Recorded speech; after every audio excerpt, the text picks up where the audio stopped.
Salut les amis, bienvenue dans ce nouvel épisode du Choucroute Garage. Aujourd'hui, nous allons voir un abonné qui a une Opel Ampera E et avec laquelle il a plus de 600 km d'autonomie.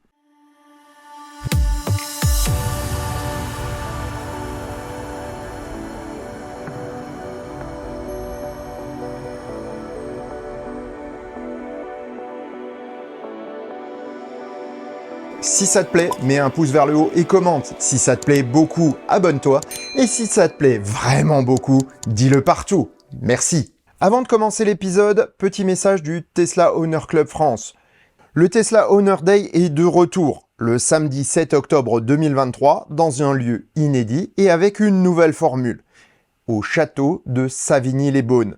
Plusieurs musées seront présents dans le domaine du château avec les plus grandes collections européennes d'Abarth, la plus grande collection privée d'avions de chasse, plus de 200 motos, des milliers de maquettes et des camions de pompiers. De quoi émerveiller petits et grands. Cette année, la billetterie a été entièrement revue en vue de permettre à tout le monde de pouvoir assister au Tesla Owner Day avec un budget maîtrisé. Moi, personnellement, j'y serai le 7 octobre lors de la journée à Savigny-les-Beaunes. Donc, si vous voulez me retrouver, n'hésitez pas à vous inscrire sur la billetterie que vous trouvez en description, mais vous trouverez également le lien du club si vous n'êtes pas encore adhérent. Se rapprocher des autres utilisateurs de Tesla et avoir une communauté qui fonctionne bien et qui est bien organisée vous permettra d'avoir une meilleure vie au quotidien avec votre Tesla. Très sincèrement, je vous invite à le faire. Et maintenant, place à votre épisode. Je vais vous mettre un petit peu de contexte. L'Opel Ampera E est avant tout une Chevrolet. C'est la Chevrolet Bolt aux États-Unis. C'est la première génération. Elle est équipée d'une batterie lithium-ion de 64 kWh en chimie nickel, manganèse, cobalt. Et il se trouve que cette batterie est identique à celle qu'on va trouver sur les Hyundai Kona. Et les Hyundai Kona ont connu quelques problèmes de batterie. Et c'est le cas également pour les Chevrolet Bolt et donc les Ampera E. Celle de Mathieu n'a pas été exempte et ça a été d'autant plus compliqué que Mathieu a acheté une voiture d'importation puisqu'en France, l'Ampera E n'existait pas. Nous avons été trouver un petit spot sympa près de Haguenau pour vous faire quelques belles images et faire une interview. Alors, si ces vidéos vous plaisent, n'hésitez pas à le dire en commentaire. Et si vous voulez pas rater les prochaines, n'hésitez pas à vous abonner à la chaîne. C'est très important pour nous car aujourd'hui, j'ai l'ambition d'arriver aux 100 000 abonnés pour me permettre de faire perdurer la société et continuer à financer les vidéos parce que c'est devenu un travail à temps plein et aujourd'hui, pour pouvoir continuer, il faut qu'on puisse financer les vidéos et que je puisse gagner ma vie avec ça. Donc, ma foi, si vous vous abonnez, c'est gratuit et en plus, ça m'aide énormément. Merci d'avance. Autre petit détail avant qu'on passe à l'interview, aujourd'hui il faisait quand même extrêmement chaud ce matin quand on a tourné et on a eu un petit problème de surchauffe de caméra, ce qui fait que j'ai perdu 2 petites minutes d'interview que je remplacerai par mes propres commentaires puisque j'ai encore tout en tête maintenant, donc je vais en profiter. Allez, c'est parti, on y va. Salut Mathieu. Salut. Merci de nous accueillir dans ta voiture, dans ton Ampera E. Ampera I, je sais même pas comment on dit. Moi je dis Ampera E en fait. Ouais, nous on est... I c'est plus à l'anglaise en fait. Ouais. Mathieu, raconte-moi un petit peu qui tu es parce que ton parcours est un petit peu différent de celui des autres électromobilistes. En fait, moi j'ai commencé un apprentissage chez Opel en 2001. Dans le garage Opel à Haguenau où j'ai travaillé aussi, mais j'ai travaillé après Mathieu. Ouais. Donc en fait moi comme dit j'ai fait mon apprentissage là-bas en mécanique. Après j'ai continué par la carrosserie. Donc après quand tu travailles dans une marque, tu t'y attaches beaucoup, tu vois beaucoup de modèles Opel, donc forcément des modèles qui te plaisent. J'ai acheté ma première voiture à la fin de mon apprentissage, c'était une Opel Astra. Ouais. De 2005, je l'ai acheté juste avant la fin de mon apprentissage. Et donc après je suis resté, ça fait 20 ans que j'ai le permis, je suis resté fidèle à la marque depuis 20 ans. J'ai jamais eu d'autres marques que Opel. Ouais. Donc j'avais Opel Astra. La toute première voiture que j'étais c'était une Opel Kadett. D'accord. Kadett E GT, la version GT. Ouais. Et donc après première voiture neuve Opel Astra et puis après je suis passé par un familial Opel Zafira. Et après je voulais me lancer un peu pour économiser un peu de carburant parce que c'est vrai que mon parcours c'était en moyenne 75 km par jour pour aller au travail. Donc je voulais économiser un peu niveau carburant, donc je voulais passer pas forcément à l'électrique, mais une voiture qui fasse un peu les deux, qui soit électrique et thermique. Donc j'ai acheté la Opel Ampera. La première Ampera, donc voilà. Comme celle qu'a Jean-François Marty dans l'épisode que je vous mets là-haut, ou non là, je sais plus, je crois que c'est là. Donc c'était une voiture qui me plaisait parce qu'elle avait un look assez sportif. Ce qui me plaisait beaucoup avec cette voiture, c'est tant qu'on avait la batterie, on pouvait rouler en électrique. Ouais. Donc moi, ça me suffisait vu qu'elle avait 80 km annoncés en autonomie. J'en faisais 75, donc ça me suffisait pour la journée. Ce qui m'embêtait, c'était de la charger après tous les soirs, de plus utiliser de carburant. Je me suis dit après, il faut que je passe à une électrique. Je regardais un petit peu les modèles de voitures électriques. Il n'y a pas forcément d'autres marques où ça m'intéressait parce que ça venait juste d'évoluer un petit peu les modèles électriques. Il y a peut-être pas forcément il y a 3 ans en arrière. Toutes les marques ne faisaient pas, ne s'étaient pas tout de suite lancées dans les trucs, donc il n'y avait pas grand choix il y a 3 ans en arrière. Et puis après, en recherchant bêtement Opel Ampera, je suis tombé sur celle-là. Alors petite précision, Mathieu travaille aujourd'hui dans un garage qui fait de l'importation, qui est Carbox à Oberhofen. On peut les citer, il n'y a pas de souci. Ouais. J'avais fait mes recherches, j'ai vu que ce véhicule n'était pas vendu en France. J'en avais trouvé une en Allemagne avec plein d'options, full option on va dire quoi. Et alors je me suis renseigné auprès de gens en fait si lui pouvait m'apporter le véhicule parce qu'il y avait quand même 300 km pour la chercher, donc 300 km pour revenir. Et eux ils se sont occupés de tout, donc pour l'immatriculation, pour faire les papiers. Donc moi j'avais juste à récupérer le véhicule clé en main, terminé quoi.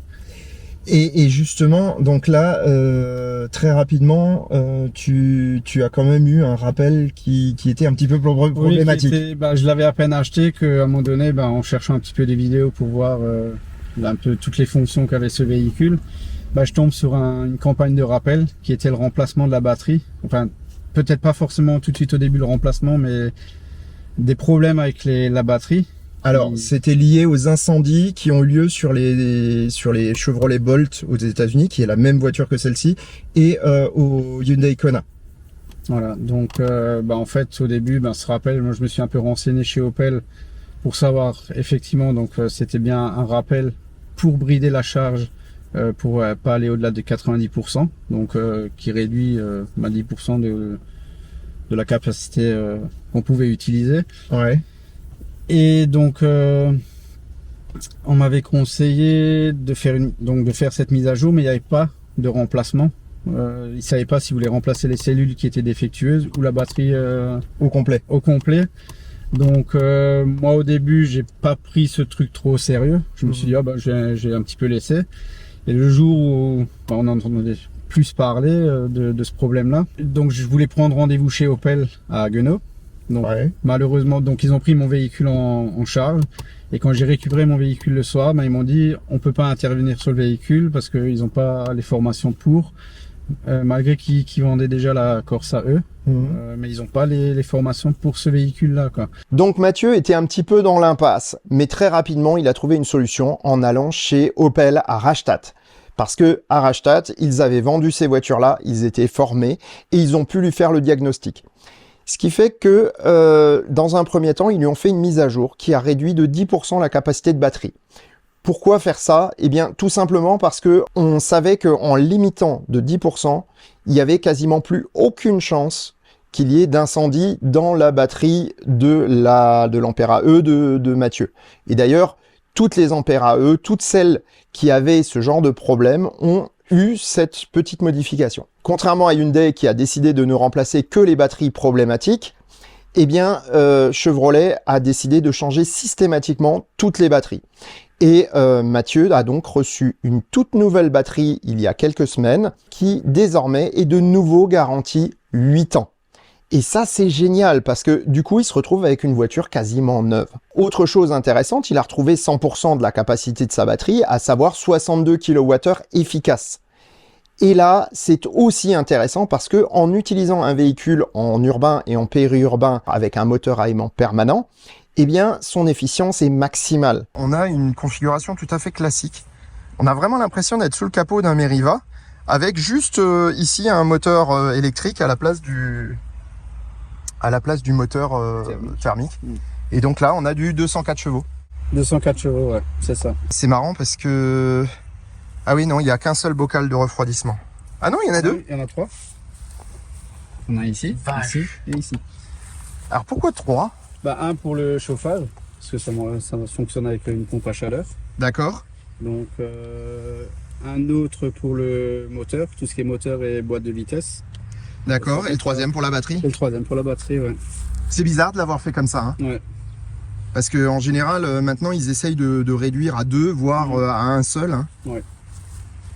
Et la grosse batterie 12 volts, qui elle est primordiale parce que c'est celle qui cause le plus souvent des problèmes sur les voitures électriques. Ouais. Du coup, ces consommations vont de 9,5 à 12,5 kWh au 100, ce qui est vraiment très peu. Par contre, lorsqu'on augmente la cadence à 110 ou à 130, c'est des voitures qui sont beaucoup plus gourmandes que d'autres autos, telles que les Tesla par exemple. Toutefois, ça permet à Mathieu d'avoir un affichage de plus de 600 km d'autonomie en usage réel. Et ça, c'est assez fantastique. Revenons à Mathieu maintenant, où nous avons fini l'interview avec une autre caméra. Mathieu, j'avais quand même encore une dernière question. Si c'était à refaire, tu le referais pareil? Franchement, je referais pareil, ouais. Ok. Donc là, tu le referais exactement pareil. Ouais. Et demain, étant donné l'état de aujourd'hui, des possibilités de charge, le fait que tu es en train de construire une maison, donc que tu vas avoir la place pour peut-être mettre 2 bornes et charger, est-ce que tu envisages le remplacement également du deuxième véhicule?